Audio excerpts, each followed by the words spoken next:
నమస్కారం సార్. నమస్కారం అండి. సార్, కాంపిటేటివ్ ఎగ్జామ్‌కి ప్రిపేర్ అయ్యే స్టూడెంట్స్ ఫస్ట్ చాలా మోటివేషన్ తోటి ఎలా అయినా గవర్నమెంట్ జాబ్ కొట్టాలి అని 1 వీక్ 15 డేస్ ఆ కన్సిస్టెన్సీ ఉంటుంది. కానీ మధ్యలో తెలియకుండానే ఆ కన్సిస్టెన్సీ పోవడం, వీక్ అవ్వడం, ప్రిపరేషన్‌లో బ్రేక్ రావడం మనం గమనిస్తూ ఉంటాం. ఇలాంటి సందర్భాల్లో మళ్ళీ వాళ్ళు స్టార్ట్ చేయాలి అంటే ఏం చేయాలి సార్? బిగినింగ్‌లో ఉన్నారు అని అనుకోండి. హ్మ్. ప్రిపరేషన్ స్టార్ట్ చేసినప్పుడు అసలు మనం ప్రిపరేషన్ ఎందుకు స్టార్ట్ చేస్తున్నాం? మనం ఏం కోరుకొని స్టార్ట్ చేస్తున్నాం? అనేది ఒక పేపర్‌లో రాసి పెట్టుకోవాలి. లేదు ఆల్రెడీ ప్రిపరేషన్ స్టార్ట్ అయిపోయింది మాది. మధ్యలో ఉన్నాము. ఇప్పుడు ఇంట్రెస్ట్ పోతుంది. డీవియేట్ అవుతున్నాము. ఇలా అనుకుంటే గనక మీరు గతంలో మీకు జరిగిన అవమానాలు ఏవైతే ఉన్నాయో అవి ఫ్రెండ్స్ నుంచి కానివ్వండి, రిలేటివ్స్ నుంచి కానివ్వండి, సొసైటీ నుంచి కానివ్వండి, అవన్నీ ఒకసారి గుర్తెచ్చుకోండి. హ్మ్. అన్నీ రాయండి. అవన్నీ అప్పుడప్పుడు చదువుతూ ఉండండి. లోపల నుంచి మనకు ఆటోమేటిక్‌గా బర్నింగ్ ఫైర్ వచ్చేస్తది. ఆన్సర్ చేయాలి. సెల్ఫ్ మోటివేషన్ వస్తది. ఇది ఒక టెక్నిక్. హ్మ్. రెండోది, ఫస్ట్ మనము ఇవాళ బతికున్నాము అనంటే మనకి జన్మనిచ్చింది అమ్మా నాన్న. మన తల్లిదండ్రులకి మనం ఏమి ఇవ్వగలము అనేది ఒకసారి ఆలోచించాలి. మనం వాళ్ళకి ఏమీ ఇవ్వమండి. వాళ్ళు మన నుంచి డబ్బులు కూడా ఎక్స్‌పెక్ట్ చేయరు. యాక్చువల్‌గా చెప్తున్నాను. వాళ్ళు గౌరవం ఎక్స్‌పెక్ట్ చేస్తున్నారు. అది మన దగ్గర నుంచి కాదు, సొసైటీ దగ్గర నుంచి. వాళ్ళకి సొసైటీ ఎప్పుడు గౌరవం ఇస్తది? మన రిలేటివ్స్ ఎప్పుడు గౌరవం ఇస్తారు అనంటే, మనం ఒక మంచి హోదాలో ఉద్యోగం తెచ్చుకుంటే, మనం తెచ్చుకునే ఉద్యోగం ద్వారా వాళ్ళకి ఎంత గౌరవం ఇవ్వాలి అనేది సొసైటీ క్యాలిక్యులేట్ చేసుకుంటది. మీరు ప్రైవేట్ జాబ్ తెచ్చుకున్నారు. ఒక గౌరవం వస్తది. సాఫ్ట్‌వేర్ ఉద్యోగం నెలకి 2,00,000 జీతం.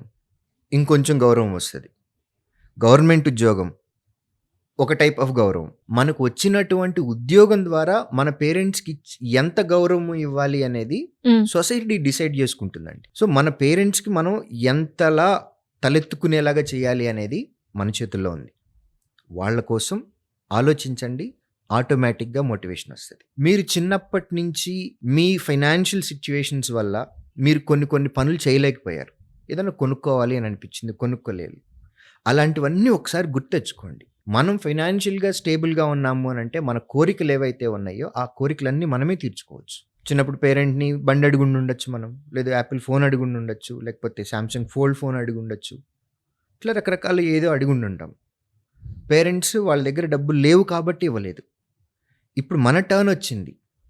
మనం మంచిగా చదివి గొప్ప ఉద్యోగం తెచ్చుకుంటే గొప్ప సాలరీ వస్తది. మన కోరికలన్నీ మనమే తీర్చుకోవచ్చు. సో, మన కోరికలన్నీ ఒకసారి గుర్తెచ్చుకోండి. సో, అవమానాలు ఎట్లా ఉన్నాయి? పేరెంట్స్‌కి మనం ఏమి ఇవ్వాలి? మన కోరికలు మనం ఎలా తీర్చుకోవాలి? అవమానించిన ప్రతి ఒక్కళ్ళకి ఆన్సర్ ఇద్దాం. నోటితో కాదు, సక్సెస్‌తో. ఎట్ ది సేమ్ టైమ్ మీ నెక్స్ట్ జనరేషన్‌కి మీరు ఎలా ఇవ్వాలనుకుంటున్నారు? మిమ్మల్ని నమ్మి మీతో పాటు వచ్చే ఒక మనిషి ఉన్నారు, మీ స్పౌస్. అది అమ్మాయి అయినా అవ్వచ్చు, లేదా అబ్బాయి అయినా అవ్వచ్చు. మీతో నమ్మి వచ్చేటటువంటి మనిషిని మీరు ఎలా చూసుకోవాలనుకుంటున్నారు? ప్లస్ మీ నెక్స్ట్ జనరేషన్‌కి మీరు ఎటువంటి సర్వీసెస్ ఇవ్వాలనుకుంటున్నారు? ఫెసిలిటీస్ ఇవ్వాలనుకుంటున్నారు? ఇవన్నీ ఒకసారి గుర్తెచ్చుకుంటే ఆటోమేటిక్‌గా సెల్ఫ్ మోటివేషన్ వస్తది. దీంతో పాటుగా హ్మ్. మనతో ప్రిపేర్ అయ్యేటటువంటి మన ఫ్రెండ్స్ ఎవరైతే ఉంటారో లైక్ మైండెడ్ పీపుల్. మనం లో ఫీల్ అవుతున్నప్పుడు మనల్ని ఎంకరేజ్ చేసేటటువంటి వాళ్ళు ఒక్కళ్ళున్నా చాలు. వీళ్ళతో పాటు ఒక మంచి మెంటర్. మనం ఏదైనా తప్పుదారి పడుతున్నప్పుడు, నువ్వు దారి తప్పుతున్నావు, ఇది రైట్ వే కాదు అని నీకు రైట్ డైరెక్షన్ చూపించేటటువంటి ఒక మెంటర్. వీళ్ళుంటే చాలండి. ఇవి చేస్తే గనక ఆటోమేటిక్‌గా మనం లైన్‌లోకి వచ్చేస్తాం. మనం మన సక్సెస్‌ని రీచ్ అయిపోతాం. మీరు చెప్తూ ఉంటే ఇది ఓన్లీ స్టూడెంట్స్‌కే కాదు సార్. ఎవరు ఎక్కడ కూడా డ్రాప్ అయినా కూడా వాళ్ళకి బాగా యూస్‌ఫుల్ అవుతూ ఉంటుంది. అండ్ మీరన్నట్టుగానే అవన్నీ ఒక్కసారి మళ్ళీ రీగైన్ అవన్నీ రాసుకొని అవన్నీ ఉంటే ఆటోమేటిక్‌గా మళ్ళీ మనమే జర్నీ స్టార్ట్ చేస్తాం. ఎలాంటి మోటివేషన్ ఎక్కడి నుంచి తీసుకోకుండా. And never answer anybody using your mouth. సమాధానం చెప్దాం. నోటితో మాత్రం కాదు. సక్సెస్‌తో. సక్సెస్‌తో. Great sir.